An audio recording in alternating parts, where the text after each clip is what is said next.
Di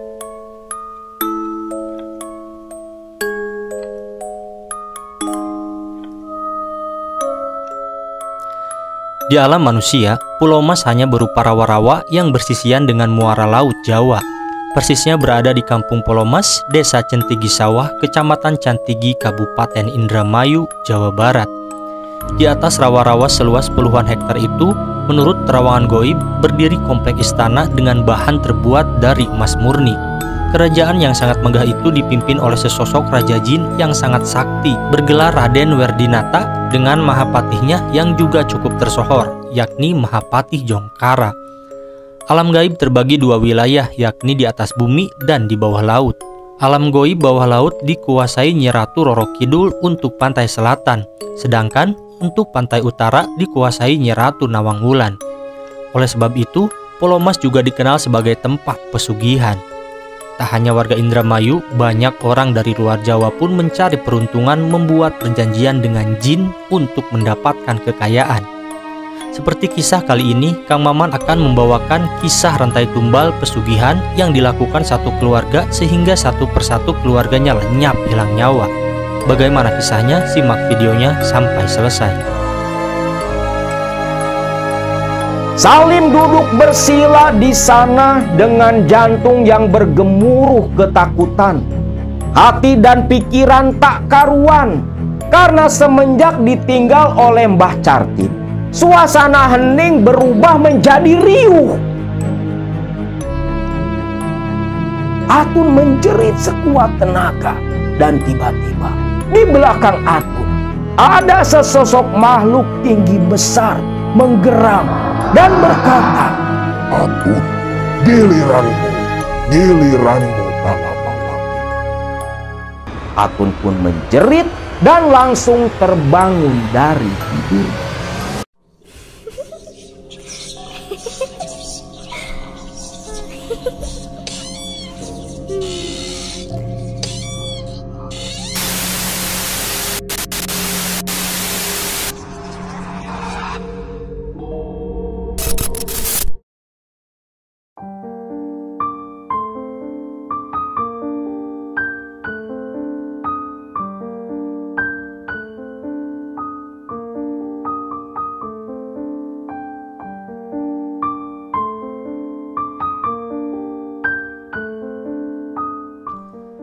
Assalamualaikum warahmatullahi wabarakatuh. Kisah kali ini berasal dari daerah Pantura, tepatnya dari Kabupaten Indramayu. Dituturkan oleh salah satu baraya KMS yang sebut saja namanya Atun. Mbak Atun, menurut pengakuannya tentang apa yang terjadi dan beliau alami selama beberapa tahun ini, di mana saat ini pasangan ibu dan anak ini, Atun dan Tania, sedang menderita suatu penyakit. Penyakit yang tak jelas jenisnya, sampai membuat pihak medis menyerah dan angkat tangan dengan apa yang menimpa mereka berdua. Kondisi Tania yang baru berusia 6 tahun hanya terbaring lemah di atas ranjang. Tubuhnya seperti orang lumpuh, tak bisa bergerak. Bahkan kaki dan tangannya sudah begitu kurus, hanya tersisa kulit dan tulang saja.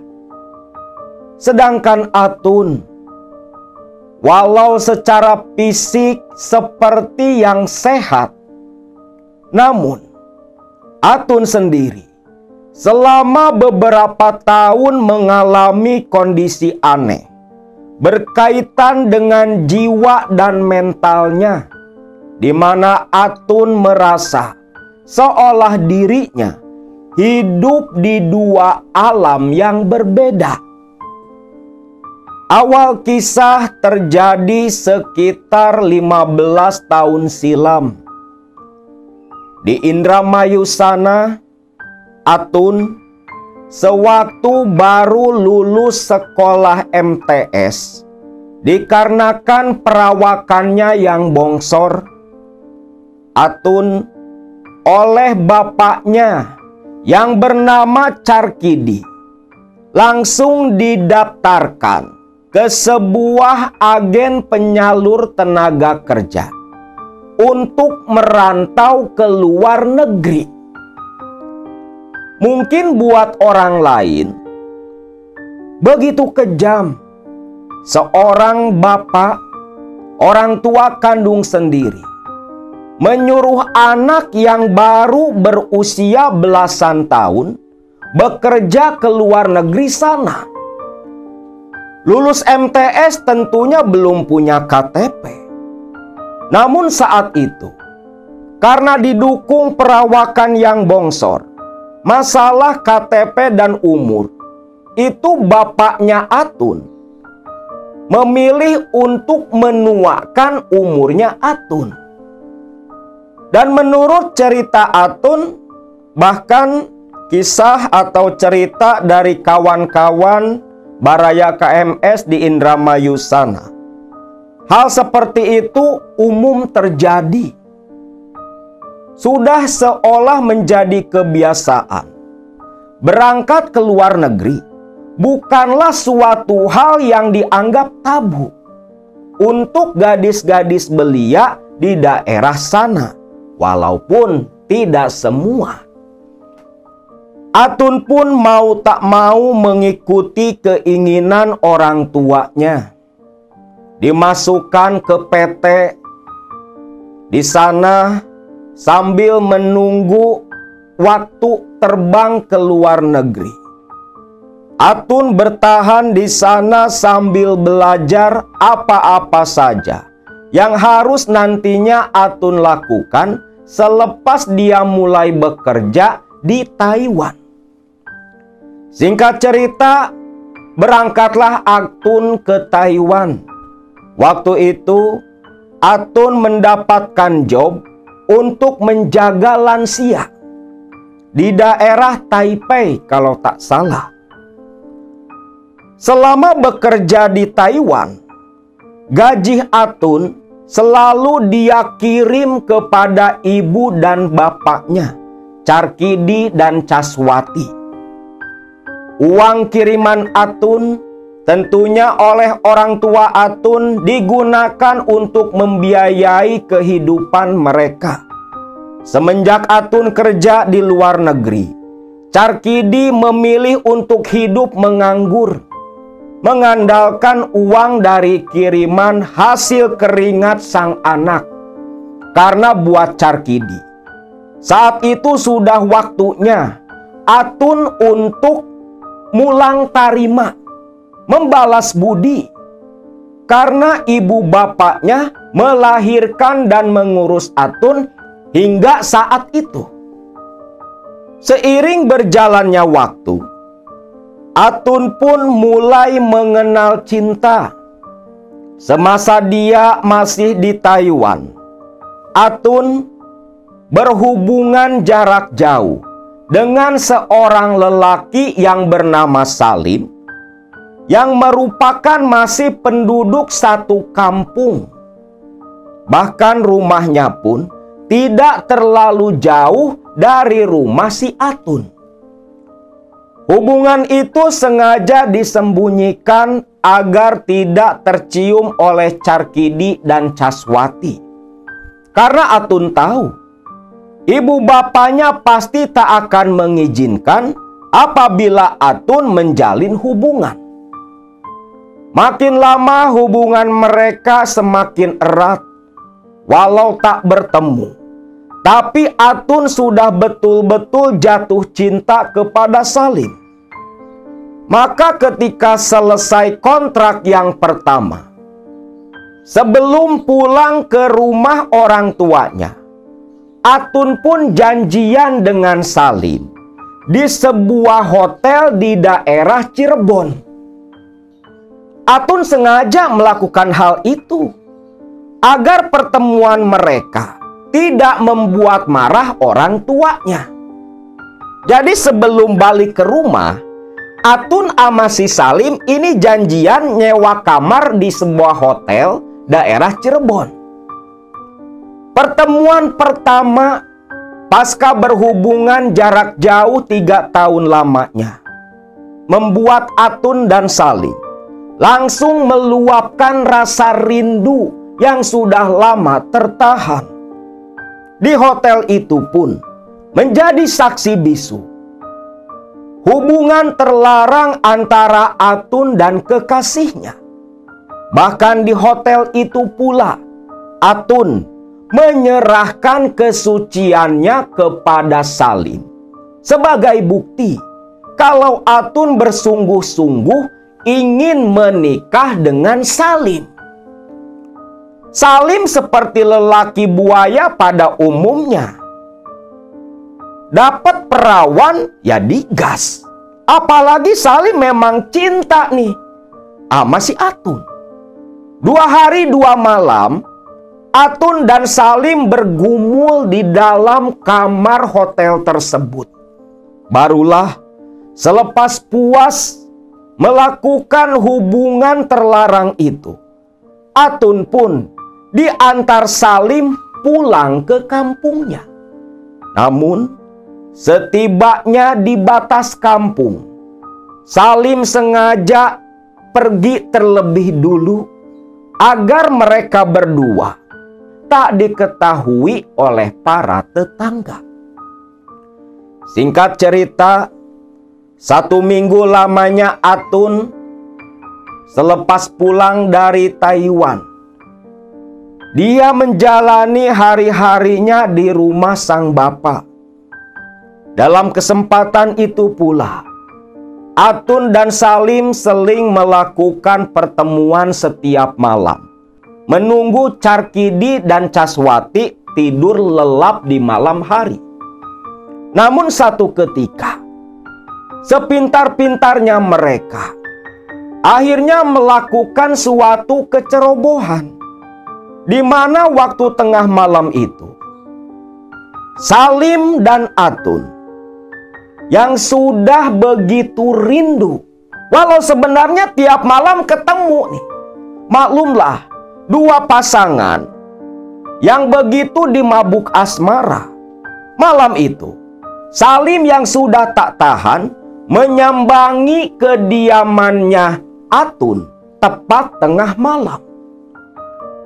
Salim mengendap-endap di belakang rumah Atun, menoleh kiri dan kanan seperti seekor maling yang takut ketahuan.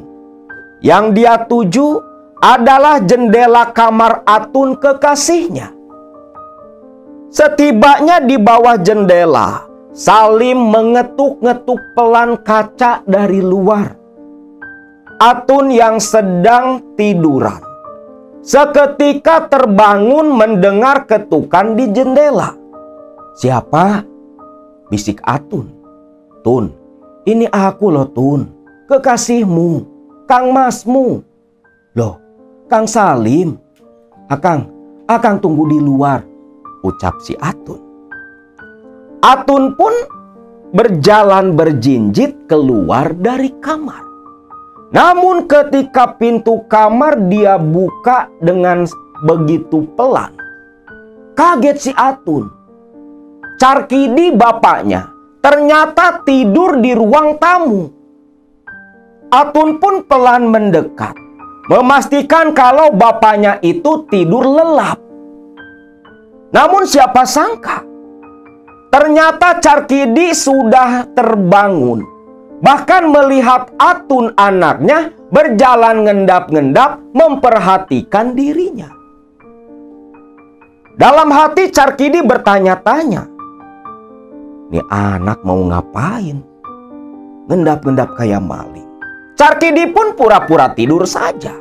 Ketika Atun berbalik, berjalan ke dapur menuju pintu belakang, Carkidi pun langsung membuka mata, ikut bangun dan berjalan mengendap-ngendap mengikuti Atun di belakang. Dan ketika Atun membuka pintu dapur, langsung diterjang, dipeluk, diserbu dengan puluhan ciuman mesra yang penuh nafsu dari Salim kekasihnya. Atun pun melayani begitu saja. Dia ditempelkan ke dinding dapur belakang, dicumbu oleh Salim seperti seekor bebek lagi makan. Namun tanpa mereka berdua sadari, itu semua disaksikan oleh Carkidi, bapaknya Atun, yang melotot penuh amarah. Napas tersengal-sengal menahan murka. Carkidi yang tak kuat melihat apa yang dilakukan Salim dan anaknya, langsung mengambil sebatang golok. Dia genggam erat sambil menggidikkan kaki, keluar dari dapur, lalu membentak Salim dan Atun. Salim dan Atun terperanjat kaget. Pucat seketika muka mereka berdua melihat Carkidi menghunus golok yang begitu tajam, murka, melotot dan membentak ke arah mereka. Bentakan dari Carkidi yang begitu kencang ternyata membuat gaduh, membangunkan para tetangga. Otomatis ketika Carkidi ngomel-ngomel memarahi mereka berdua, para tetangga pun berdatangan menyaksikan Atun dan Salim tertunduk malu dalam murka Carkidi bapaknya. Akhirnya, karena kejadian malam itu, esok paginya Wagiman dan istrinya, orang tua dari Salim, dipanggil ke rumahnya Atun. Disaksikan para tetangga. Akhirnya mau tak mau, karena mereka sudah melakukan hubungan yang di luar batas. Bahkan Atun mengaku 2 hari 2 malam lamanya di hotel bercumbu dengan Salim. Akhirnya membuat orang tua mereka berdua mendorong mereka untuk langsung melakukan pernikahan. Walau awalnya Carkidi tak setuju, namun karena sudah terlanjur malu, dia pun mau tak mau menikahkan Atun dengan Salim. Lelaki yang dianggap oleh Carkidi sudah merebut anaknya, merampas kesucian anaknya, merampas masa depan anak perempuan satu-satunya. Maka pasca dinikahkan dengan acara yang cukup sederhana, Atun dan Salim pun mulai menjalani rumah tangga. Dikarenakan rumah tangga yang dibangun dengan jalan yang salah, ditambah tak ada restu yang nyata dari Carkidi bapaknya Atun, rumah tangga yang mereka berdua jalani pun penuh dengan ujian. Bahkan bagi Atun sudah seperti ajab yang ditimpakan. Ujian ibarat guntur yang selalu menyambar tiada henti. Selesai satu, datang yang lain. Dan begitu seterusnya di tahun pertama pernikahan mereka. Ditambah Salim yang kerjanya tak jelas, kerja serabutan dan pemalas, membuat Atun begitu bimbang. Terlebih lagi, 6 bulan pasca menikah, Atun akhirnya mengandung. Atun cukup menderita waktu itu. Suami pemalasnya tak mau sama sekali kerja, membuat Atun untuk mengisi perut saja harus mengemis dan meminta kepada Carkidi bapaknya. Namun segalak-galaknya bapak tetap saja sayang kepada anak. Carkidi saat itu berkata kepada Atun, "Tun, walau bagaimanapun, bapamu ini tetap sayang sama kamu, Tun. Kalau kau lapar, kau ingin makan, pulanglah ke rumah, makanlah sepuasnya. Tapi ingat, jangan kau bawa makanan di rumah bapak ke rumahmu. Bapak tak ridho. Hasil keringat bapak dimakan oleh suamimu.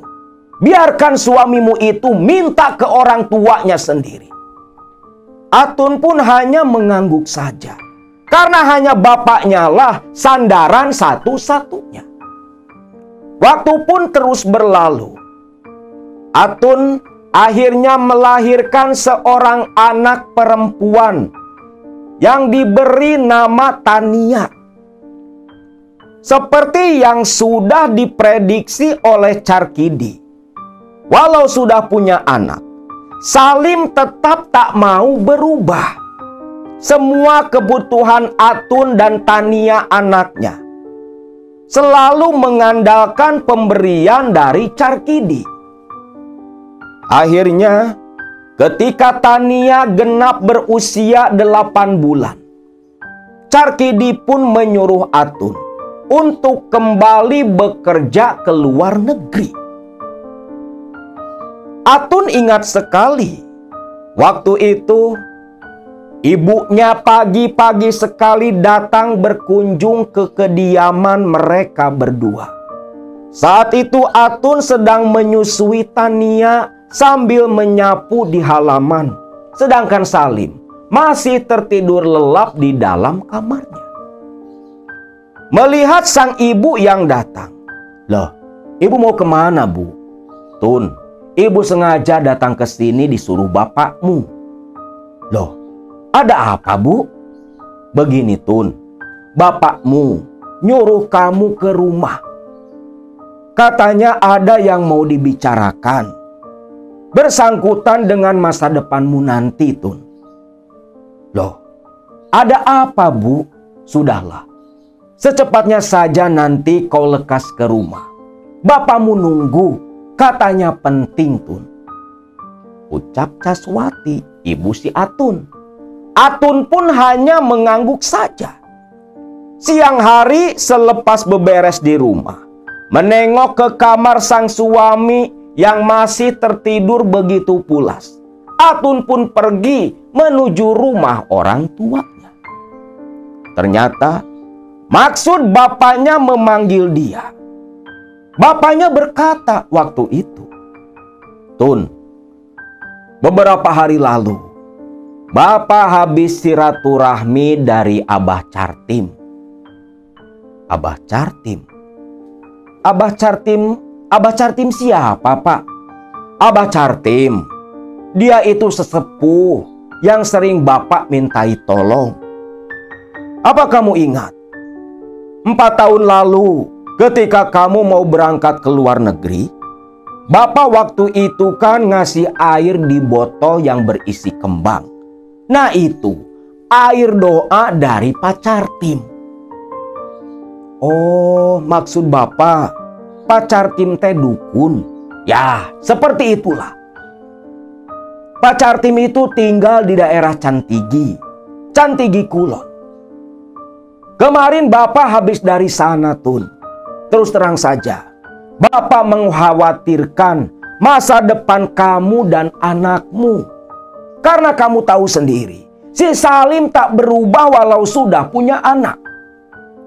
Pengennya cuma ongkang-ongkang kaki. Cuman pengen enaknya saja." Atun pun hanya menunduk malu. Dalam hati Atun agak menyesal sudah jatuh cinta kepada Salim yang menjadi suaminya. "Tun, kata Pak Cartim, kalau kamu terus menjalin rumah tangga sama si Salim, hidupmu akan terus menderita. Masih mending kalau cuman kamu, Tapi Tania anakmu akan ikut-ikutan juga. Masih mending kalau bapak sama ibu masih ada. Coba kau pikir, Tun. Kalau ibu dan bapak sudah meninggal, kami berdua sudah begitu tua. Siapa yang mau peduli kepadamu dan anakmu itu? Iya, Pak. Atun juga paham. Tapi Atun harus bagaimana, Pak? Begini, Tun. Demi masa depan kamu, sebaiknya kamu kembali bekerja saja ke luar negeri. Jadi TKW lagi, Pak? Iya. Karena hanya itu satu-satunya cara, Tun. Di tempat kita susah mencari pekerjaan, Tun. Walaupun kilang minyak ada, sawah begitu luas, tapi orang-orang kita hidupnya menderita. Hanya orang luar yang sejahtera di daerah kita. Ucap Carkidi waktu itu. Atun pun hanya mengangguk saja. Lantas, bagaimana Tania, Pak? Tun, ucap ibunya, jangan khawatir masalah Tania.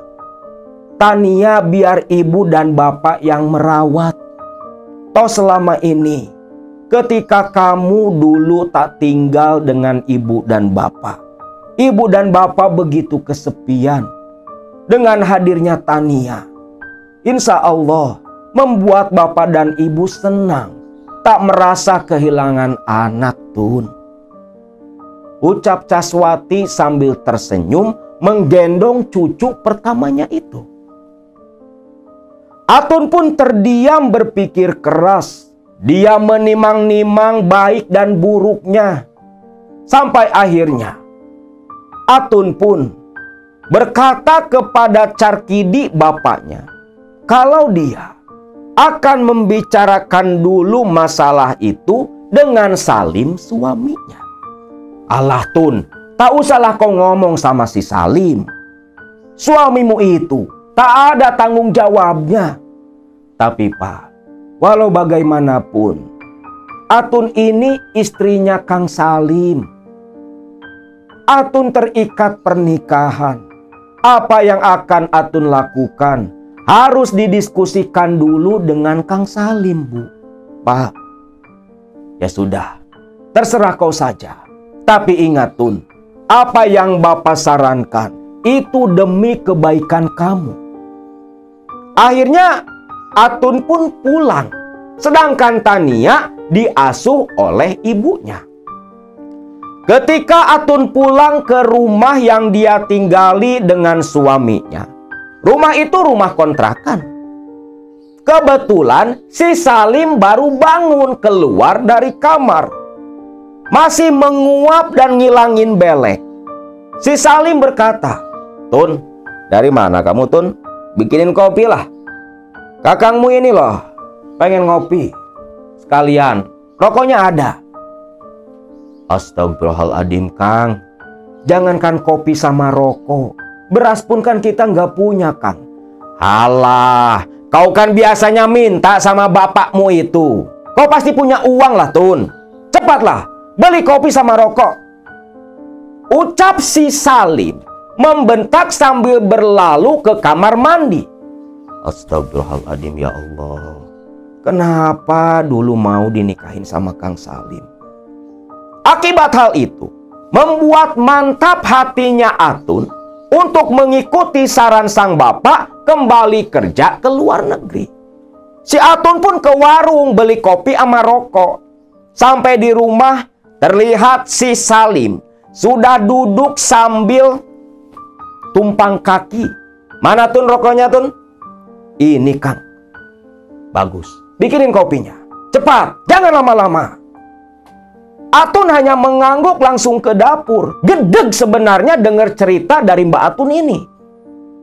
Akibat kelakuan Salim yang begitu, kopi disuguhkan ke si Salim. sambil menghisap sebatang rokok jarum coklat.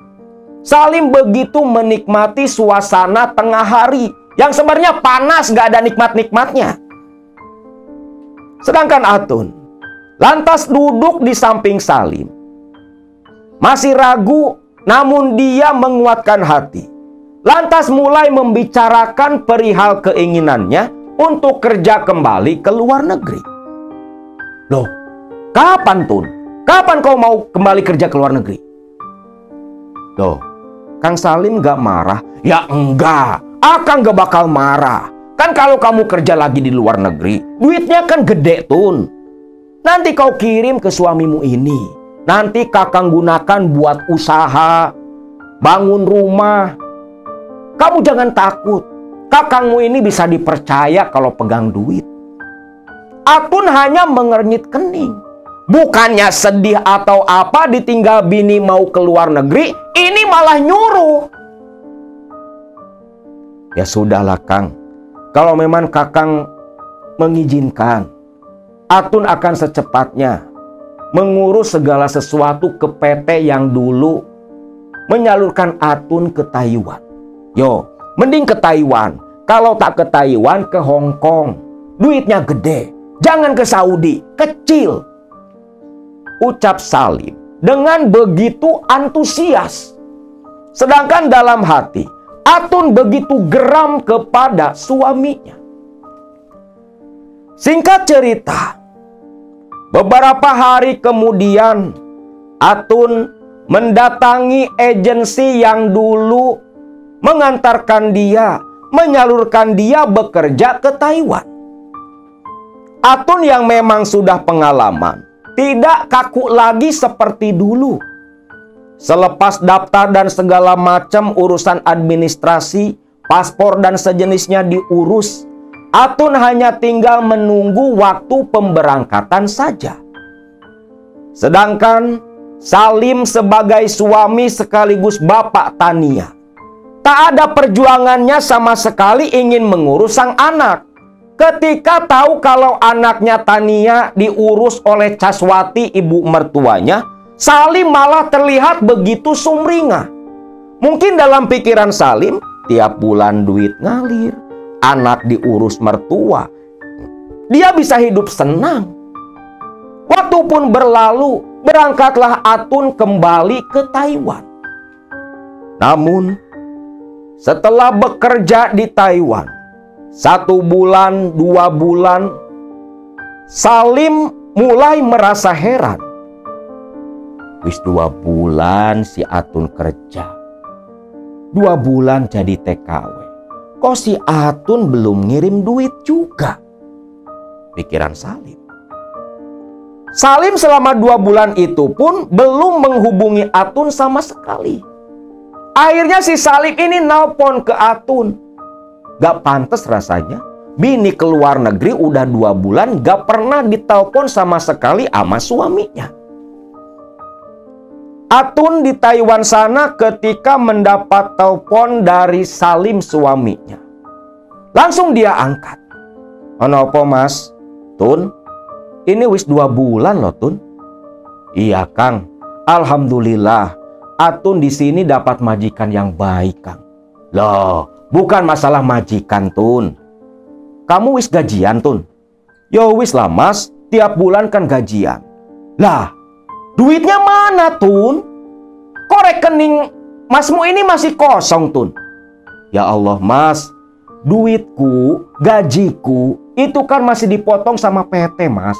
Sisanya tak kirim ke ibu sama bapak buat beli susunya si Tania. Mas kan bisa kerja buat sekali makan atau beli rokok. Jangan dulu ngandelin dari Atun. Mendengar itu, Salim pun murka, marah dia, ngebentak-bentak Atun. Tun, kau ini, masmu ngasih izin kerja ke luar negeri biar kamu ngirim duit ke masmu. Masa kamu gak percaya sama suamimu toh Tun? Duit itu kan mau mas buat usaha, buat modal, biar kita bisa punya rumah sendiri. Habis-habisan si Salim memaki-maki Atun istrinya. Namun Atun hanya bisa bersabar. Selepas telepon ditutup, ternyata Salim langsung berjalan pergi menuju ke rumah ibu bapak mertuanya. Waktu itu, Carkidi dan Caswati sedang mengasuh Tania yang baru berjalan merangkak. Namun, ketika di kejauhan melihat sosok Salim datang mendekat. Bu, si Salim tuh, Bu. Bawa si Tania masuk ke dalam, Bu. Lah, emang kenapa toh, Pak? Enggak, Bapak ngelihat gelagat yang gak wajar dari si Salim. Betul saja, belum juga Caswati berdiri ngomong si Tania, si Salim masuk ke pekarangan langsung nanya sambil ngebentak. Pak, Bu, uang kiriman Atun masih ada toh, Pak? Loh, maksudmu apa toh, Lim? Menjawab dengan nada yang lembut. Walah, jangan pura-pura toh, Pak. Si Atun bilang sisa gajinya kan wis dikirim ke bapak sama ibu. Mana, Pak? Kasih ke saya, Pak. Saya suaminya yang lebih berhak, Pak. Astagfirullahaladzim. Lim, duit gajinya si Atun itu buat beli susunya si Tania. Mestinya kamu malu sebagai bapak, sebagai suami.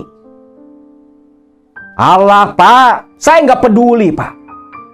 Si Atun itu kan istri saya. Si Tania cucu bapak. Bapak sing wajib buat biayain Tania selama saya masih nganggur toh, Pak. Wis, Pak, mana duitnya, Pak? Melihat itu, Caswati dan Carkidi geram bukan main. Akibat kelakuan menantunya yang seperti orang gila. Ya wis, Bu, ambil duit di lemari, Bu. Kasih semua sama si Salim, Bu. Tapi, Pak, wis lah.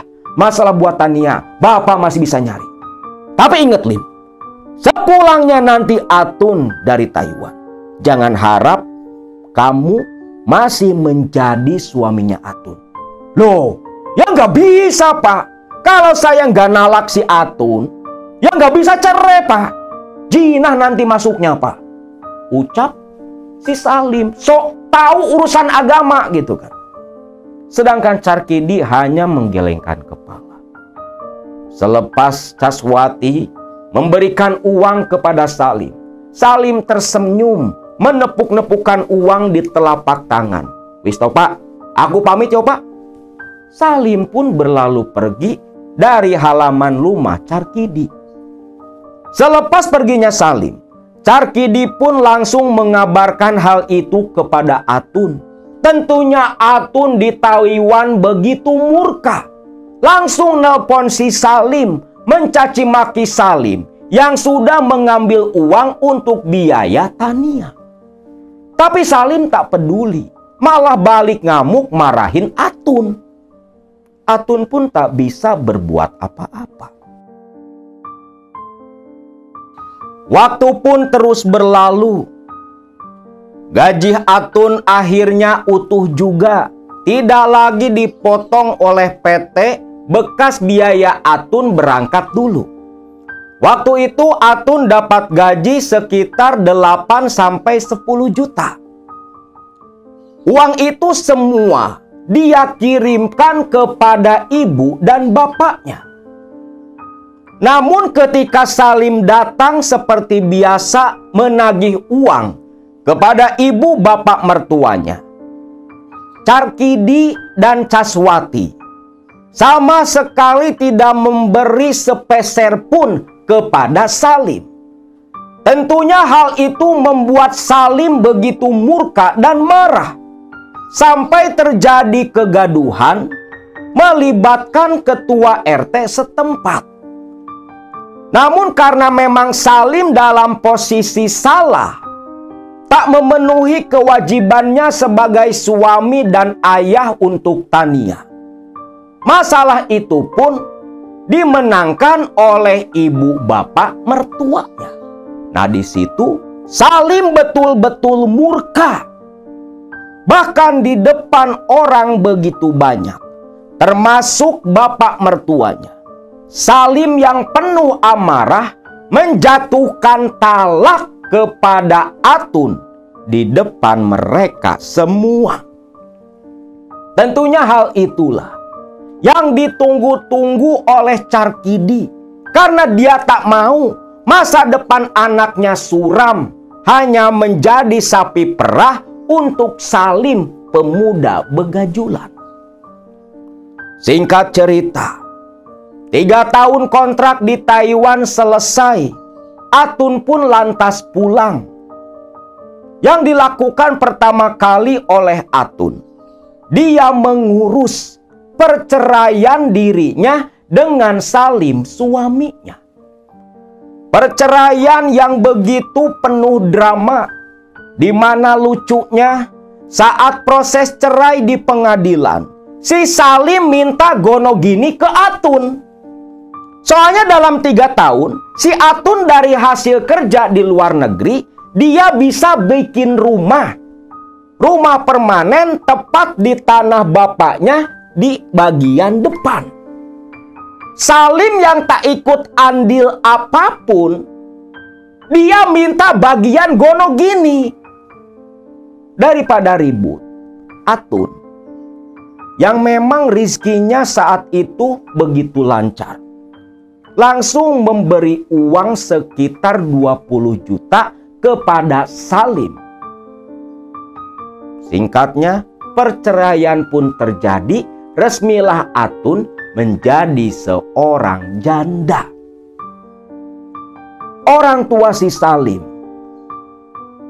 Wagiman dan Saridem, begitu malu akan kelakuan Salim anak mereka. Pasca Atun resmi bercerai, sudah dapat akta cerai dari pengadilan, Wagiman beserta istrinya datang ke rumah Carkidi. Mereka berdua meminta maaf kepada Atun, kepada Carkidi dan Caswati, karena memang dari dulu hubungan kedua orang tua ini begitu baik.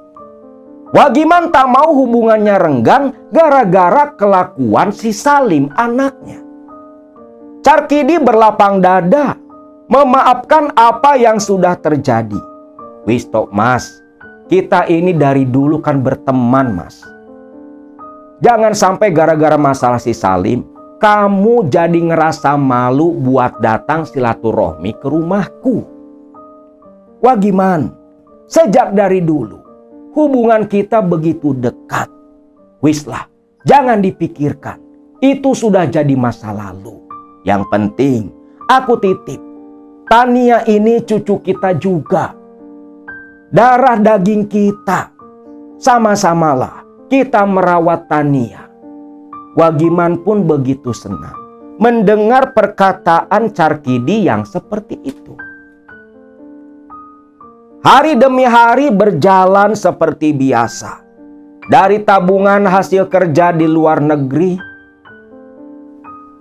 Atun membiayai kehidupan dirinya dan sang anak.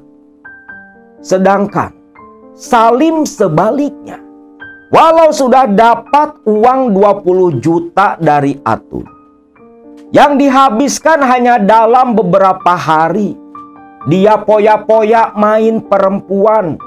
Sampai satu ketika, saat itu Salim yang sudah berkemas dengan pakaian yang sudah rapi, ditegur oleh ibu dan bapaknya.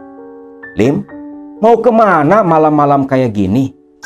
Ah, aku mau main pak, bu. Main kemana? Aku mau ke Cantigi pak. Ke Cantigi? Cantigi mana? Cantigi Kulon pak. Aku mau ke Pulau Mas. Mau ikhtiar aku pak. Biar aku jadi wong sugi, gak dihina orang. Loh. Jangan tok nak, jangan. Pulau Mas itu kan tempat pesugihan. Mau ngapain kamu ke sana? Mau muja, mau nyupang? Wis pak, bu, jangan ikut campur lah. Ini masalah saya pak, pilihan hidup saya. Sudahlah, saya mau pamit pak. Assalamualaikum. Ucap si Salim. Pak, bagaimana ini Pak? Sudahlah Bu, Bapak pun gak ngerti. Bapak tak sanggup buat ngingetin anakmu itu Bu. Biarkan saja, biarkan dia mati dimakan buta. Ucap Wagiman yang penuh amarah. Dia tak nyangka, entah dari mana si Salim dapat ide mau nyupang ke Pulau Mas. Di daerah Cantigi, tepatnya Cantigi Kulon, ada sebuah lokasi yang dikeramatkan oleh warga Indramayu. Di Cantigi ini ada 2 tempat sebenarnya yang disebut Istana Pulau Mas. Satu di Cantigi Kulon dan yang satu di Cantigi Wetan. Keduanya sama-sama mengklaim kalau tempat keramat mereka itu yang asli.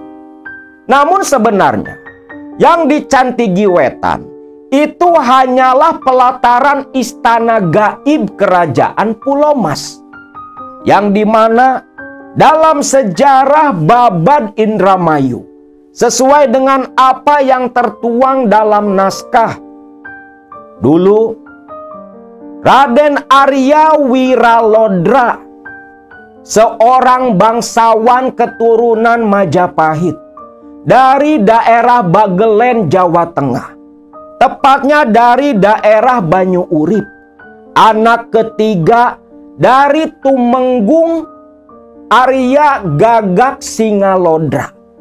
Arya Wiralodra waktu itu dia melakukan pertapaan di sebuah bukit di Gunung Sumbing.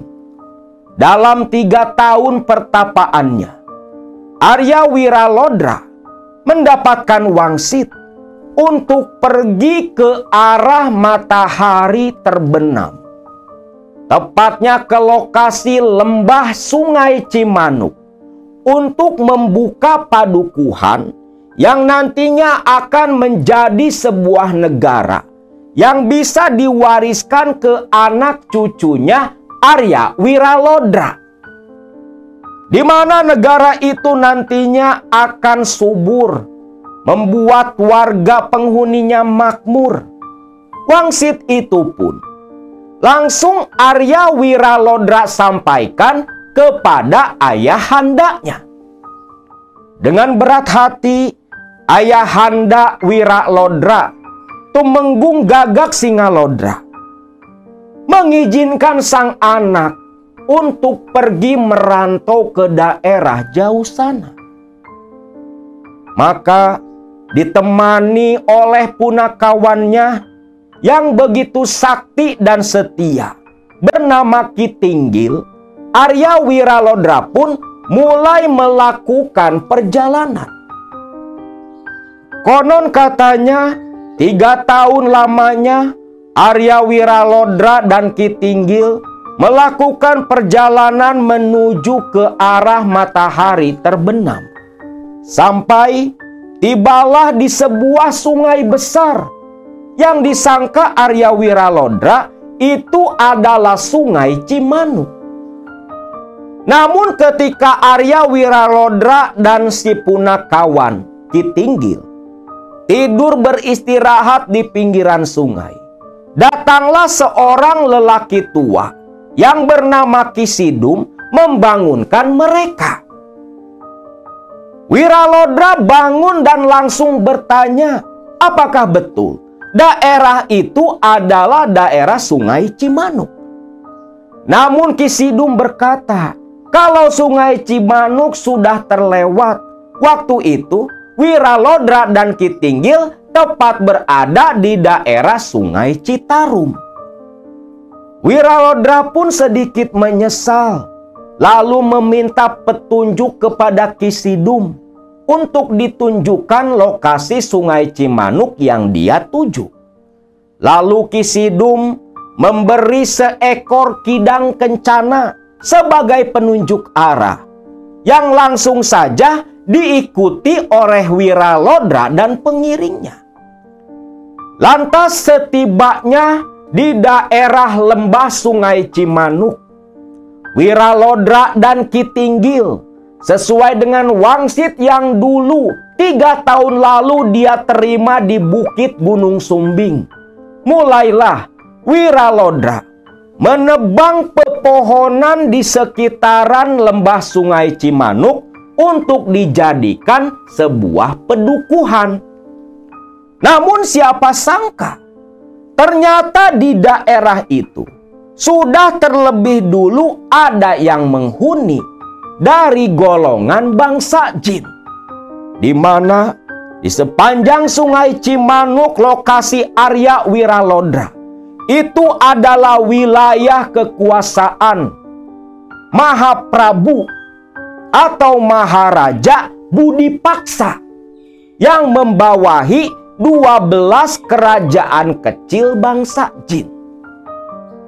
Berita Wiralodra yang membuat keributan menebangi pepohonan di wilayah kerajaan goibnya.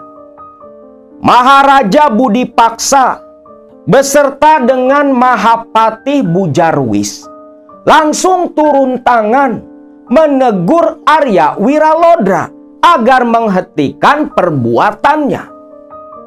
Sampai akhirnya terjadilah pertarungan antara kedua kubu ini. Maharaja Budipaksa bertarung dengan Arya Wiralodra, sedangkan Mahapatih Bujarwis diadu dengan Ki Tinggil. Kedua bangsa jin ini akhirnya takluk di tangan Wiralodra, sampai membuat si Maharaja Budipaksa dikurung oleh Arya Wiralodra di sebuah muara Sungai Cimanuk. Sedangkan Mahapatih Bujarwis sebelum dia kalah, dia pun menyuruh Kalacungkring, raja bawahan dari Budipaksa, untuk meminta bantuan kepada para raja-raja jin bawahan Budipaksa. Maka tak lama turunlah semua raja-raja jin bawahan Budipaksa, termasuk diantaranya raja kerajaan Pulau Mas yang bernama Raden Werdinata bersama Mahapatihnya Patih Jongkara, berikut dengan panglima perangnya yang bernama Kalasrenggi. Pertarungan pun terjadi. Dari semua raja jin, hanya Raja Werdinata sajalah yang bisa mengimbangi Arya Wiralodra. Konon pertarungan di antara mereka terjadi selama 11 bulan berturut-turut tanpa henti. Lalu si raja kerajaan Tanjung Bong yang bernama Kalacungkring langsung menghentikan pertarungan mereka berdua dengan dalih takut kalau leluhur Arya Wiralodra, sesepuh-sesepuh Majapahit yang setingkat dengan Ki Sidum dari Pajajaran, ngamuk dan marah, yang dimana ketika para leluhur Arya Wiralodra mengamuk, maka dalam sekejap semua kerajaan jin sepanjang Sungai Cimanuk bisa luluh lantak. Akhirnya Raja Jin Werdinata, penguasa kerajaan Pulau Mas, memilih gencatan senjata dengan Wiralodra dan mereka berdua pun berdamai. Sebagai bukti gencatan senjata dan tanda persahabatan, Raden Werdinata menyerahkan adiknya kepada Arya Wiralodra dan ingin mengikat persaudaraan. Namun Wiralodra menolak karena dia tidak akan melakukan ikatan persaudaraan dengan yang tidak seagama. Maka di depan Wiralodra saat itu, Raja Jin Werdinata yang sebelumnya tidak beragama memeluk agama Islam, dan dari situlah persahabatan keduanya pun terjalin. Lalu Wiralodra pun meminta izin untuk tetap menjadi penguasa di kerajaan jin Pulau Mas, yang tentunya diizinkan oleh Wiralodra.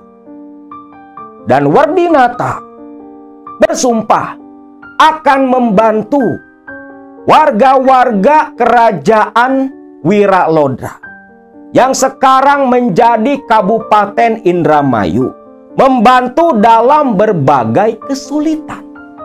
Nah, dari sumpah itulah yang diselewengkan dan dimanfaatkan oleh jin-jin kafir untuk menyesatkan manusia, menebar isu pesugihan kepada mereka yang membutuhkan bantuan orang-orang atau bangsa jin dari kerajaan gaib Pulau Mas. Karena walaupun rajanya seorang muslim, tapi dalam satu negara tak mungkin semua penghuninya jin muslim. Ada yang kafir seperti di kehidupan manusia.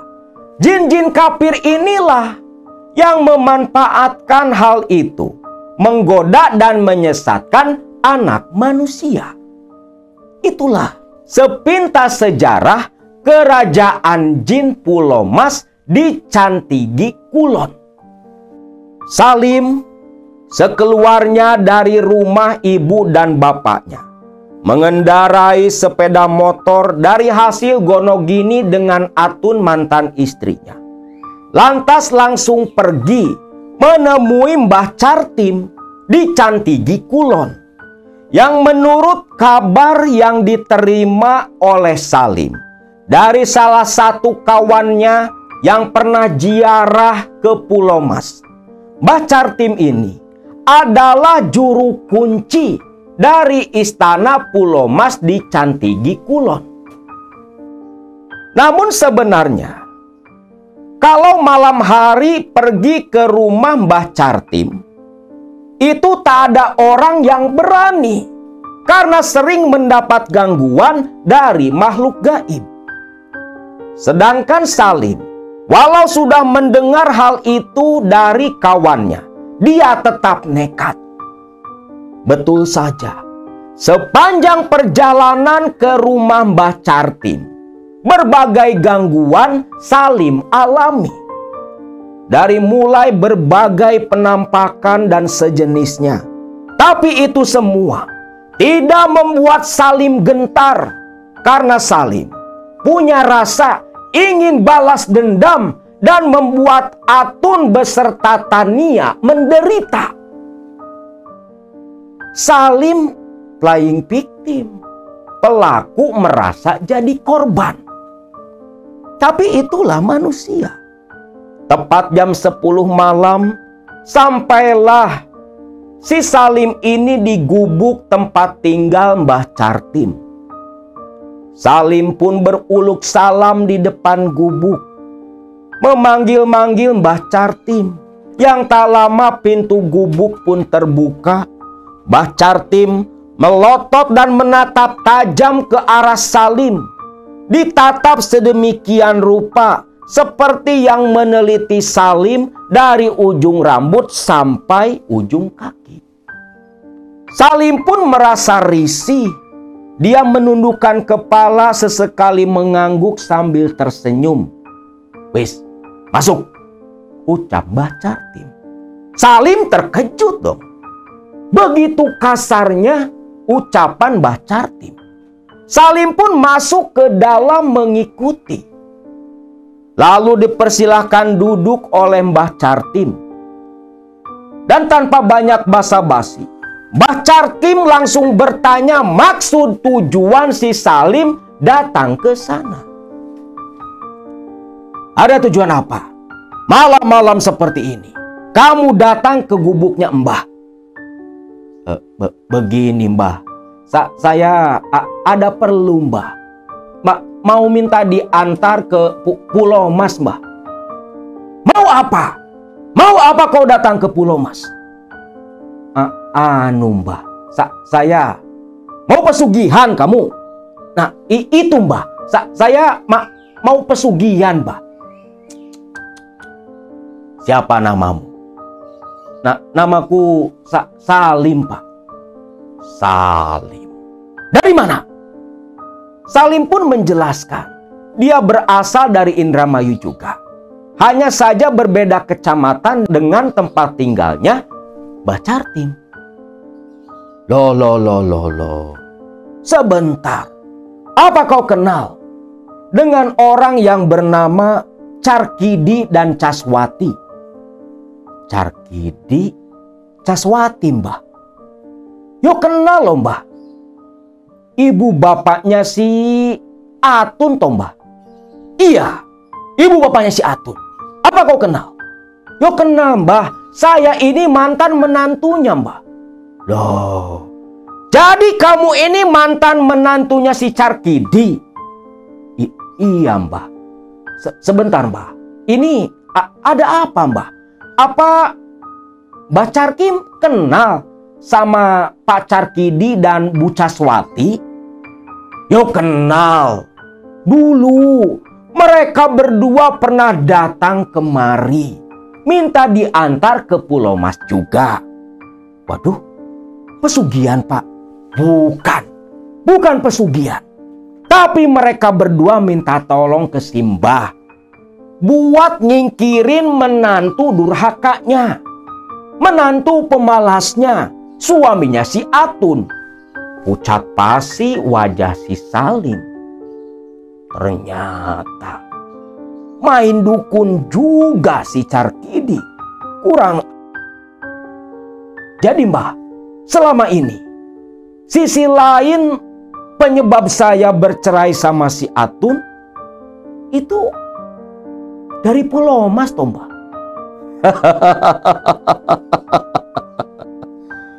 Kamu yang pemalas, kamu suami yang tak berguna. Makanya mereka sampai datang ke Pulau Mas buat nyingkirin kamu jadi menantunya.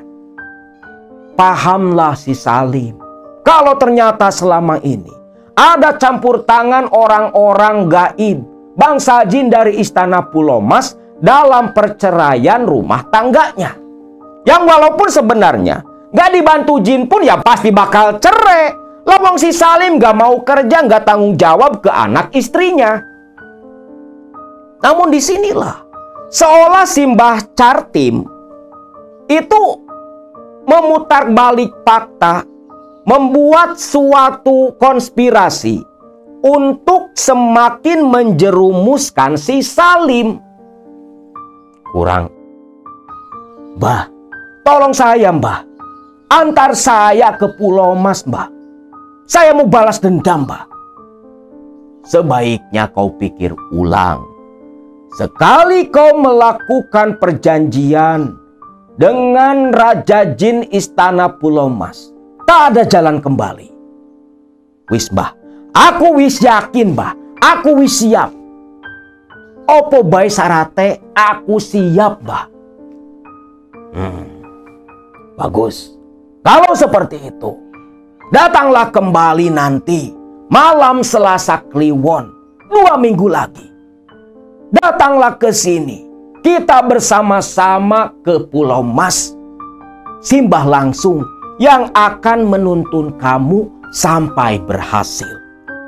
Di situ Salim pun tersenyum karena dia yakin kalau dibimbing dan dituntun langsung oleh Mbah Cartim, pesugihannya pasti tidak akan gagal.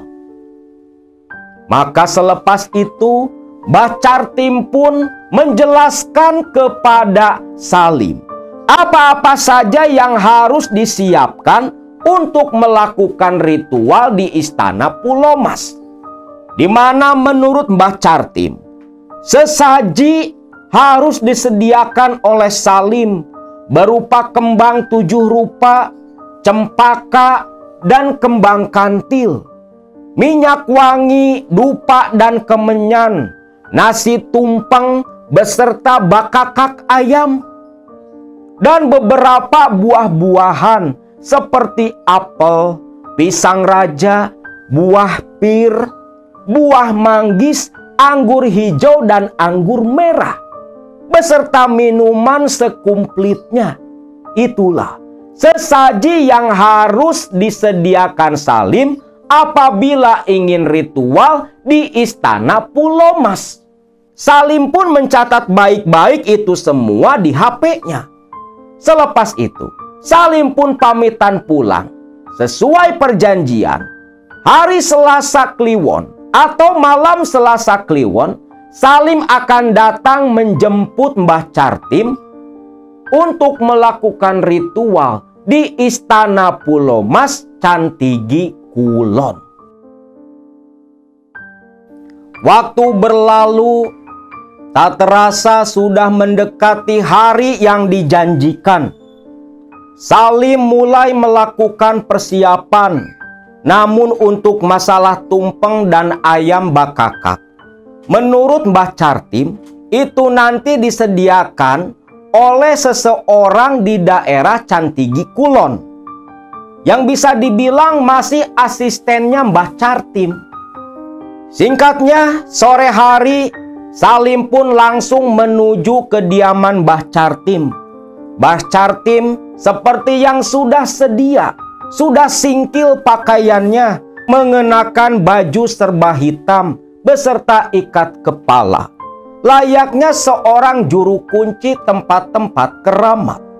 Lantas bergegaslah mereka ke Cantigi Kulon, mampir ke rumah asisten si Mbah Cartim yang menyediakan semua sesaji keperluan Salim ritual nanti malam.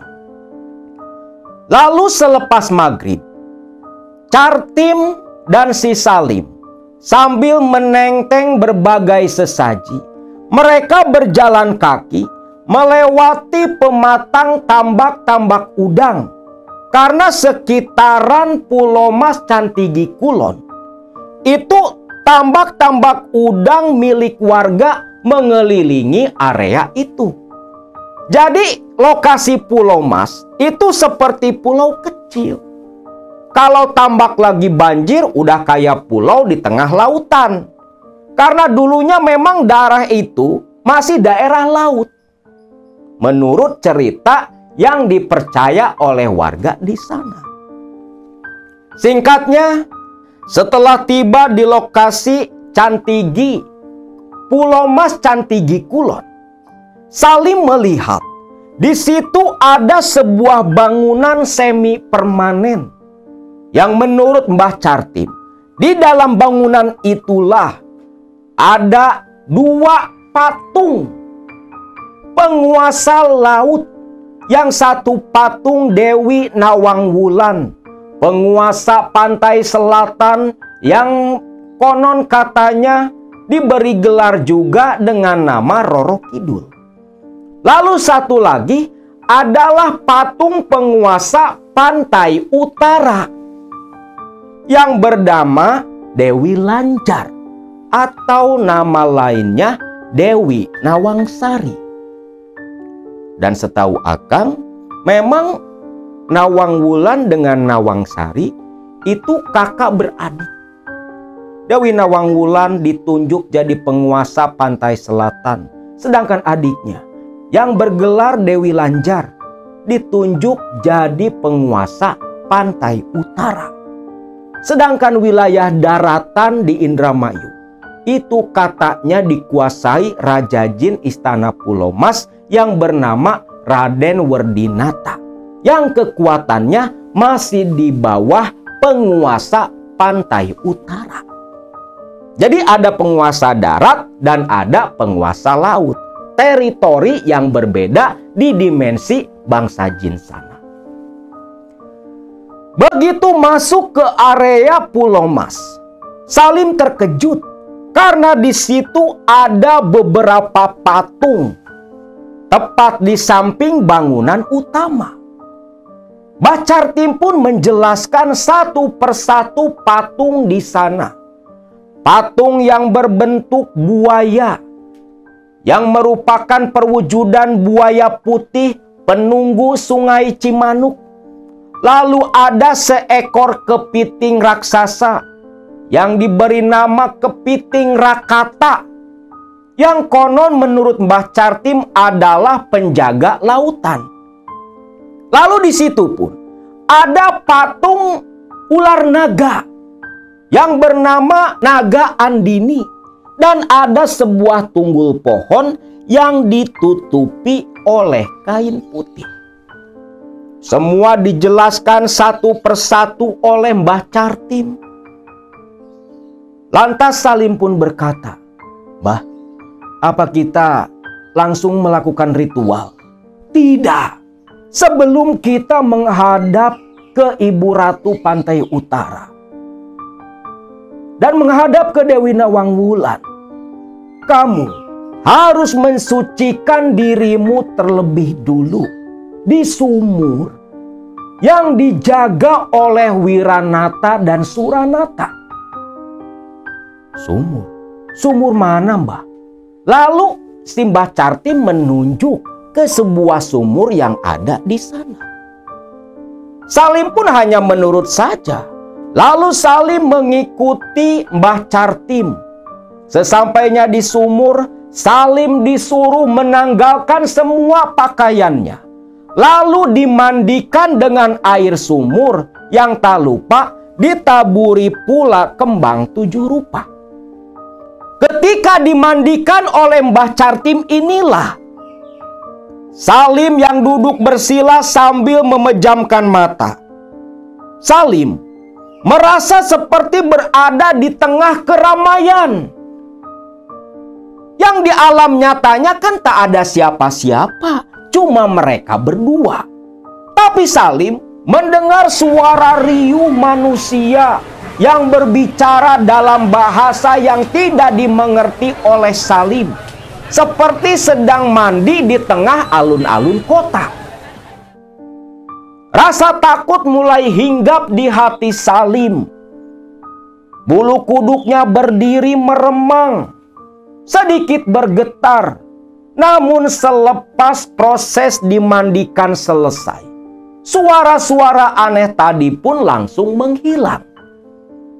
Salim tidak boleh mengeringkan bekas air di tubuhnya, harus langsung mengenakan pakaian. Karena menurut Mbah Cartim, air itu air suci. Jangan dikeringkan, dibiarkan saja merasuk ke dalam pori-pori. Selesai mandi di sana, lalu Mbah Cartim menuntun si Salim masuk ke bangunan utama Istana Pulau Mas, yang secara kasat mata, secara dohir itu lebih ke gubuk daripada istana. Namun kata Mbah Cartim, di dunia batin, di dunia lain, lokasi tempat mereka berdiri itu tepat di pelataran istana yang begitu megah berlapis dengan emas. Emas murni yang apabila benteng istananya saja runtuh, menggenangi atau menutupi Sungai Citarum, Sungai Citarum bisa menjadi tambang emas paling besar di negara kita. Itu menurut cerita Mbah Cartim. Begitu sampai di depan pintu masuk, Salim kaget. Ternyata ada sebuah patung. Patungnya aneh. Disebut harimau bukan, disebut macan apa lagi. "Mbah, ini patung apa, Mbah?" "Ini patung kucing Candramawat, penjaga gerbang Pulau Mas." Candramawat. Dalam hati Salim, kok nggak ada serem-seremnya? Ini patung kucing gemoy amat. Bisa kalian lihatlah, patung kucing Candramawat di Istana Pulau Mas Cantigi Kulon itu gemoy banget. Gak ada serem-seremnya. Namun Salim tidak terlalu memperdulikan ketika pintu dibuka oleh Mbah Cartim. Salim yang mau melangkah masuk ke dalam langsung terdiam karena mendengar suara geraman dari patung kucing gemoy Candramawat. Salim menoleh. Kagetlah dia. Patung kucing itu seperti yang hidup melotot tajam ke arah Salim. Salim pun buru-buru masuk menyusul Mbah Cartim. Dibawa masuk ke dalam. Kagetlah Salim. Memang di dalam ada dua patung. Yang satu patung Dewi Nawang Wulan, yang satu Dewi Nawang Sari. Namun yang ada malah membuat Salim heran. Jelas patung itu patung modern buatan orang-orang zaman sekarang lah. Bukan arca. Dicat, pakai baju dari kain, bahkan kepalanya ditutup kerudung. Seperti seorang muslimah. Untung gak pakai gamis. Dimana menurut Mbah Cartim, sebenarnya Dewi Nawang Wulan dan Dewi Nawang Sari, atau Ratu Pantai Selatan dan Ratu Pantai Utara Dewi Lanjar, mereka sebenarnya muslim, kata Mbah Cartim. Dan mulailah Mbah Cartim menata sesaji di depan patung-patung itu, melakukan ritual pembuka. Dalam istilahnya mengantrikan, ngarekes, agar si Salim diterima jadi pengikut pesugihan Istana Pulau Mas. Duduk bersila di belakang Mbah Cartim yang menghadap patung berhala.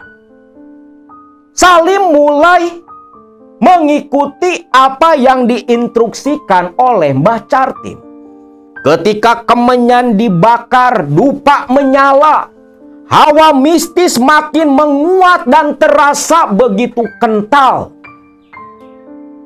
Pengap, lembab, ditambah bau kemenyan, aroma angin laut bercampur garam tercium di hidung Salim, membuat suasana semakin mencekam.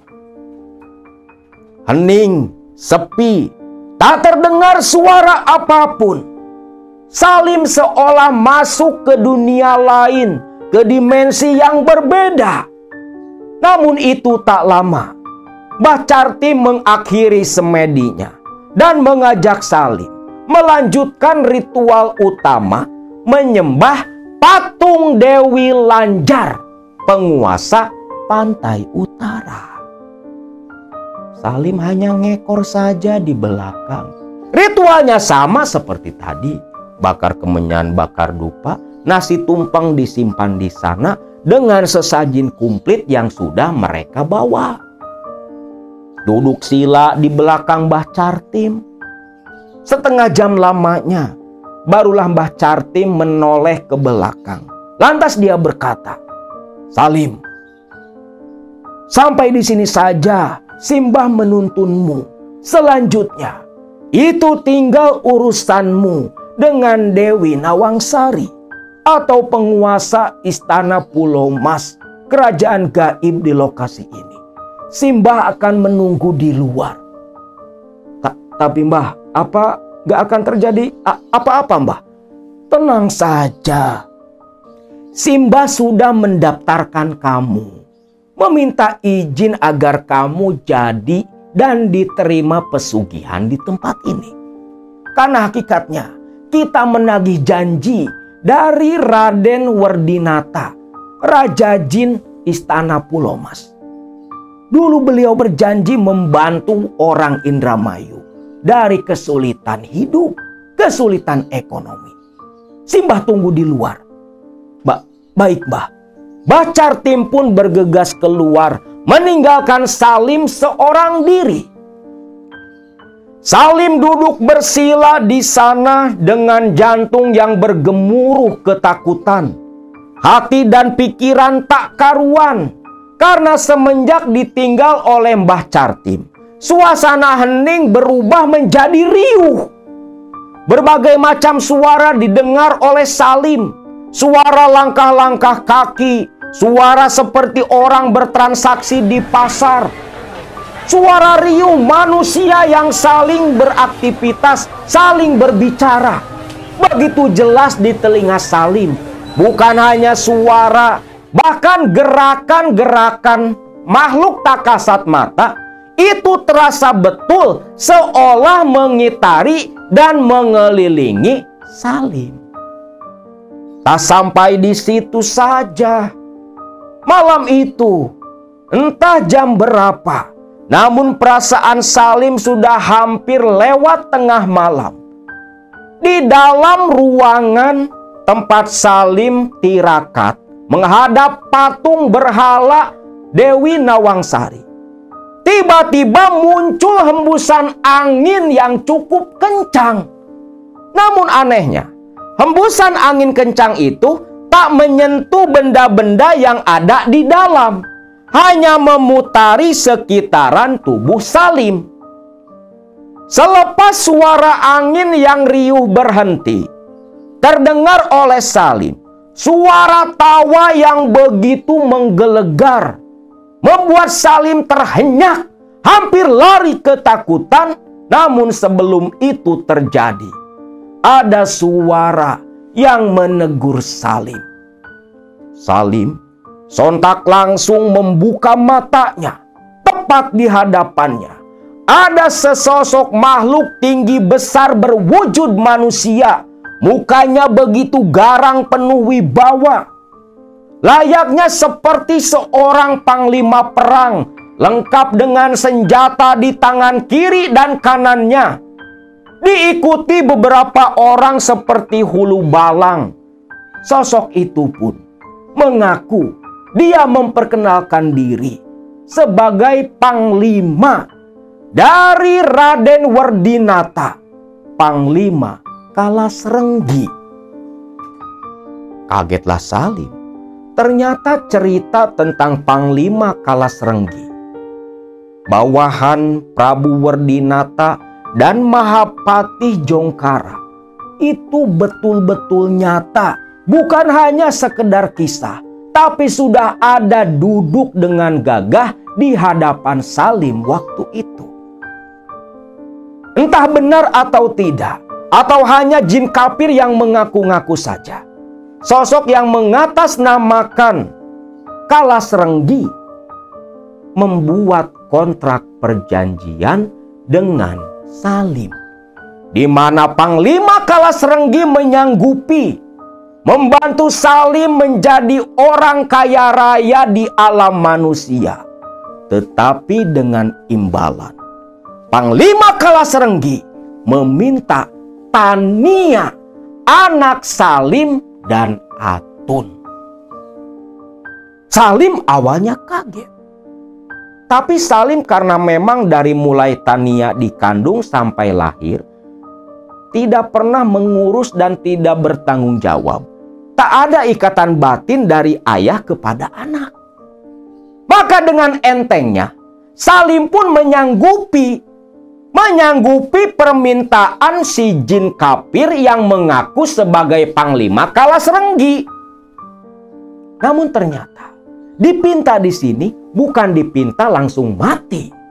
Namun menurut perjanjian itu, si Tania sebagian sukmanya akan dibawa ke alam jin sana. Singkatnya, selesailah tuh ritual di Cantigi Kulon, di Istana Pulomas. Salim pun bergegas keluar selepas perjanjian selesai. Disambut langsung dengan senyuman dari Mbah Cartim. "Bagaimana?" "Selesai, Mbah. Saya sudah bertemu dengan Panglima Kalasrenggi. Saya wis lulus, Mbah." "Bagus, bagus. Tapi ingat, kalau kamu berhasil, setiap tahun kau harus datang ke sini untuk melakukan syukuran, menyembelih seekor kambing." "Baik, Mbah. Baik. Saya janji, Mbah. Selepas nanti saya sukses, setiap tahun saya pasti datang kemari." Singkatnya, pagi harinya Salim pun mengantarkan Mbah Cartim pulang. Dia sendiri langsung pulang ke rumah orang tuanya. Singkat cerita, setibanya di rumah, si Salim tanpa rasa takut, tanpa rasa malu, dia cerita ke bapaknya Wagiman tentang apa yang dia lakukan di Istana Pulomas. Bapaknya pucat pasi, kaget ketakutan, ingin marah tapi tak kuasa. Karena Salim langsung melawan dan membentak bapaknya. Bapaknya hanya bisa diam dan menyesalkan apa yang sudah Salim lakukan. Sedangkan di rumah Atun dan anaknya Tania, waktu itu tengah malam bertepatan dengan si Salim yang sedang ritual di istana Pulau Mas. Atun dan Tania itu tidur di kamar yang berbeda. Tengah malam itu Atun ingin buang air kecil. Dia langsung bergegas ke kamar mandi. Namun ketika menutup pintu kamar mandi, Atun kaget mendengar suara Tania yang berteriak ketakutan memanggil ibunya. Atun pun buru-buru cebok, lantas lari keluar menuju kamar Tania, anaknya. Alangkah kaget ketika masuk ke kamar Tania. Tania tubuhnya kejang-kejang, matanya melotot ketakutan. Atun pun mendekat mengguncang-guncang tubuh Tania. Begitu tangan si Atun menyentuh kulit Tania, ternyata sekujur badan Tania panas begitu tinggi. Pikiran Atun, nih Tania kena setep. Atun pun buru-buru keluar menuju rumah sang bapak. Carkidi dan Caswati pun keluar begitu panik. Begitu melihat kondisi cucu mereka, Carkidi lari ke rumah ketua RT meminta tolong membawa Tania ke rumah sakit. Tengah malam itu, Tania langsung dibawa ke rumah sakit di tengah kota Indramayu sana. Aneh memang. Ketika di perjalanan, Tania kan terus kejang-kejang. Tapi sampai IGD, Tania kembali diam. Begitu diperiksa, dokter bilang Tania cuma demam saja. Bahkan malam itu Tania kembali dibawa pulang. Namun ada yang aneh terjadi. Ketika esok paginya Tania dibangunkan oleh Atun. Tania, tubuhnya lemas, tak bisa bergerak seperti yang lumpuh. Ditambah, Tania yang tadinya bisa berbicara jadi gagu, tak bisa ngomong seketika. Tentunya hal itu membuat Atun panik bukan kepalang. Bahkan ibu bapaknya heran dengan apa yang menimpa Tania, cucu mereka. Lumpuhnya Tania membuat takut dan khawatir Atun beserta orang tuanya. Pagi itu juga Tania dibawa ke bidan. Dari bidan dirujuk langsung ke puskesmas, langsung ke rumah sakit juga.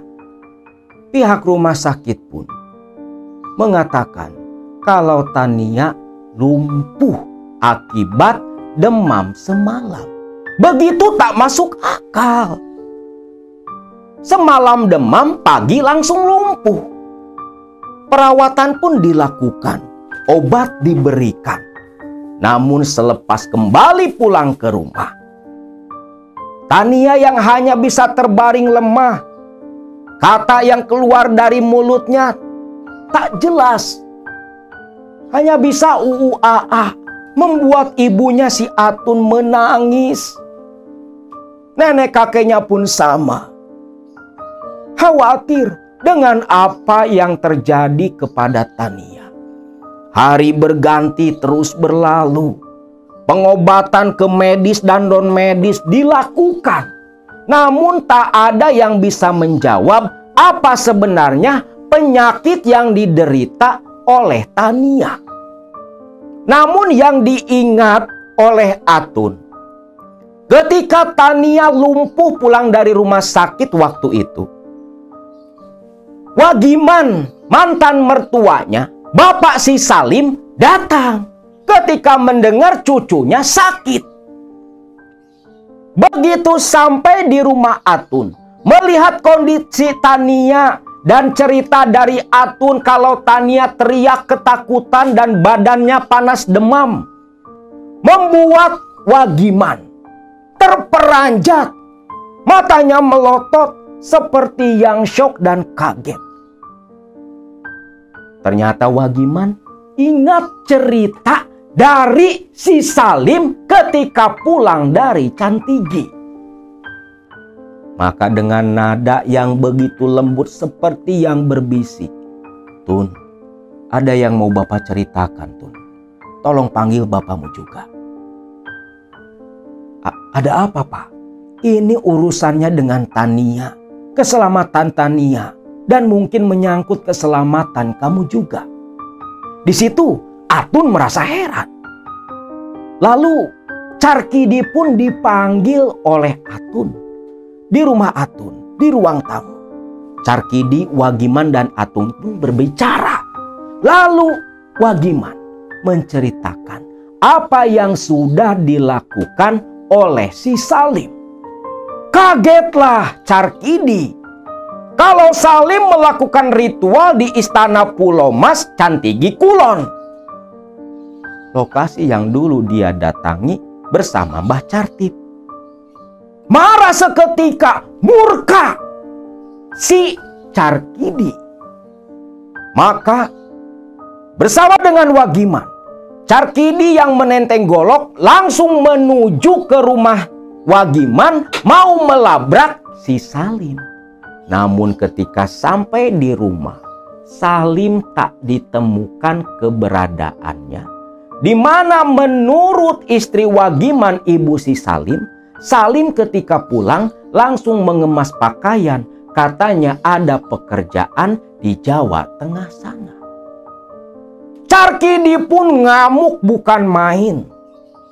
Selepas kembali lagi ke rumah, Carkidi yang tak bisa meluapkan amarah kepada Salim, hanya bisa murka mencaci maki.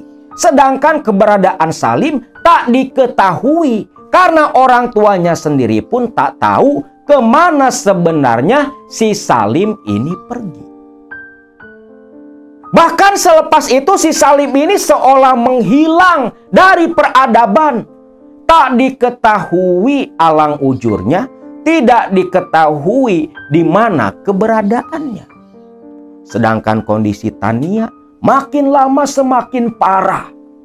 Tubuhnya mulai kurus dan kurus, kaki dan tangan sudah mengecil, membuat Atun hanya bisa menangisi kondisi anaknya.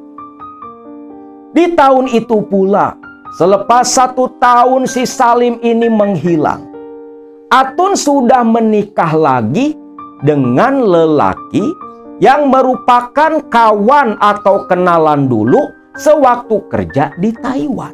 Masih orang Indramayu juga, cuman tinggalnya di perbatasan Cirebon. Suaminya Atun yang kedua ini begitu baik. Walaupun Tania anak tiri, tapi dia begitu menyayangi Tania. Berusaha mengobati Tania. Berbagai orang pintar, ustadz, kiai, dukun, semua didatangi. Namun apa daya, kondisi Tania tak berubah, malah semakin memburuk. Lalu di tahun kedua, yang kebetulan waktu itu Wagiman, bapak dari si Salim, sedang sakit keras. Tanpa sepengetahuan Atun, ternyata si Salim pulang. Dan pulangnya itu, menurut kabar yang diterima Atun dari tetangga dekatnya si Salim, Salim pulang ke Indramayu itu membawa seekor kambing hitam. Dan ketika ditanya, Salim mau pergi ke Pulau Mas Cantigi Kulon. Sepertinya Salim akan melakukan ritual seperti yang dulu diwanti-wanti oleh Mbah Cartim, di mana Salim sukses harus datang ke Pulau Mas melakukan syukuran menyembelih seekor kambing. Dan tepat 2 hari pasca Atun mendengar kabar si Salim pulang, yang mau ke Cantigi, ke Pulau Mas, tapi tak pulang lagi ke rumah Wagiman. Wagiman pun ditemukan sudah terbujur kaku, meninggal dunia. yang menurut kepercayaan para tetangga, Wagiman mati dijadikan tumbal oleh Salim anak mereka. Hal itu diperkuat saat satu ketika di desa tempat tinggal Atun, waktu itu ada acara tabligh akbar, pengajian Isra Mi'raj, di mana si kiai yang diundang adalah seorang kiai kondang dari daerah Jawa Tengah dan kebetulan punya saudara yang merupakan tetangganya Atun. Selesai acara pengajian, kiai kondang ini pun diundang oleh saudaranya untuk melihat kondisi Tania. Kagetlah Atun dan keluarganya. Ternyata menurut kiai itu, Tania memang sakit tak wajar, dijadikan tumbal pesugihan Salim bapak kandungnya. Dan menurut si kiai itu juga, sebagian sukmanya Tania itu ditahan di kerajaan goib Istana Pulau Mas sampai Salim selesai masa perjanjian pesugihan di sana. Atun pun hanya bisa menangis.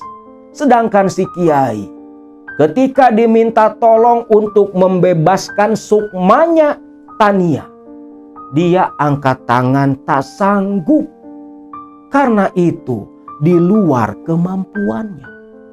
Atun pun hanya bisa menangis pasrah, walau tak pernah berhenti ikhtiar dengan suami keduanya. Maka sampai sekarang kondisi Tania masih seperti itu, belum ada perkembangan sama sekali. Bahkan kondisi fisiknya semakin memprihatinkan, seperti mayat hidup. Kondisi medisnya sudah begitu parah. Saraf-sarafnya menurut dokter yang memeriksa sudah banyak yang kering dan mati. Bahkan dokter ada yang bilang hanya tinggal menunggu hari. Namun hingga saat ini Tania tetap bertahan hidup walau dengan kondisi yang semakin memburuk. Namun yang lebih parah, 3 tahun yang lalu sesuatu terjadi pula kepada Atun, di mana waktu itu Atun habis pulang dari rumah seorang paranormal bersama dengan suaminya di luar kota. Dan ketika pulang ke rumah, langsung memandikan Tania dengan air doa. Dan ketika Atun tertidur, Atun mengalami mimpi buruk, di mana Atun berada di sebuah lokasi padang yang begitu gelap. Di situ Atun begitu ketakutan. Di tengah ketakutannya, Atun di kejauhan melihat ada cahaya memancar. Atun pun berlari menuju ke cahaya itu. Namun setibanya di sana, ternyata Atun berada di sebuah lembah pinggiran sungai. Atun pun menjerit ketakutan karena di hadapannya puluhan, ratusan, bahkan mungkin ribuan mayat-mayat manusia yang membusuk bergelimpangan. Atun menjerit sekuat tenaga dan tiba-tiba di belakang Atun ada sesosok makhluk tinggi besar menggeram dan berkata, Atun, giliranmu tak lama lagi. Atun pun menjerit dan langsung terbangun dari tidurnya. Dan anehnya, dalam mimpi Atun kan berlarian mengejar ke titik cahaya. Dan rasa capeknya itu begitu terasa nyata, bahkan terbawa ke alam nyata. Tubuh Atun lemas, bahkan telapak kakinya memerah seperti orang yang habis berlari jauh bertelanjang kaki. Tak sampai di situ, semenjak malam itu Mimpi-mimpi buruk yang berbeda selalu Atun alami di setiap tidurnya. Terkadang Atun bermimpi ditarik diseret anak-anak kecil berkulit hitam dengan wajah yang begitu menakutkan, dikelilingi oleh anak-anak kecil seperti tuyul-tuyul keling, seolah Atun menjaga dan mengasuh mereka. Dan setiap kali bangun, Atun selalu merasa kelelahan sampai Atun tak bisa leluasa beraktivitas di alam nyata. Kondisi itu membuat jiwa dan mental Atun terguncang. Bahkan dari tahun ke tahun, Atun terus ikhtiar mengobati apa yang dia terima, apa yang dia alami. Namun tetap tak ada perubahan sama sekali. Sampai akhirnya ketika Atun waktu itu mendatangi seorang ustadz berkonsultasi tentang apa yang dia alami, Atun pun kaget mendengar jawaban yang sama. Jawaban dari seorang kiai beberapa tahun lalu yang saat itu menengok Tania. Ternyata Atun pun sama. Sebagian sukmanya sudah dibawa ke alam sana. Makanya Atun seperti yang hidup di dua dimensi yang berbeda. Dan hingga saat ini Atun sedang berjuang melepaskan rantai tumbal yang mengikat jiwanya dan jiwa Tania. Terus berjuang, memohon dan berdoa, meminta bantuan ke orang-orang yang dianggap mumpuni dalam bidang itu.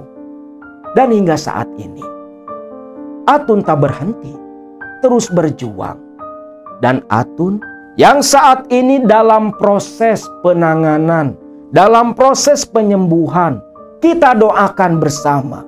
Semoga Atun bisa kembali pulih seperti dulu. Walaupun Tania, karena kondisi fisik medisnya sudah begitu parah, tak bisa disembuhkan kecuali dengan keajaiban. Tapi kita semua berharap semoga Tania sukmanya kembali utuh, menyatu dalam raganya, lepas dari jerat tumbal pesugihan istana Pulau Mas yang dilakukan Salim, ayah kandungnya. Sedangkan keberadaan Salim sendiri hingga saat ini tidak pernah diketahui. Karena semenjak kematian Wagiman dan disusul Saridem di tahun ketiga, Salim menjual semua harta milik orang tuanya dan tidak pernah lagi menginjakkan kaki ke Indramayu sana. Itulah kisah pengalaman nyata yang saat ini sedang dialami oleh salah satu baraya KMS di Indramayu sana. Mbak Atun dan Tania anaknya yang terus berjuang mencari kesembuhan terlepas dari jerat rantai tumbal pesugihan istana Pulau Mas Cantigi Kulon. Kita doakan bersama, semoga semua proses berjalan lancar. Atun dan Tania bisa hidup normal seperti kita.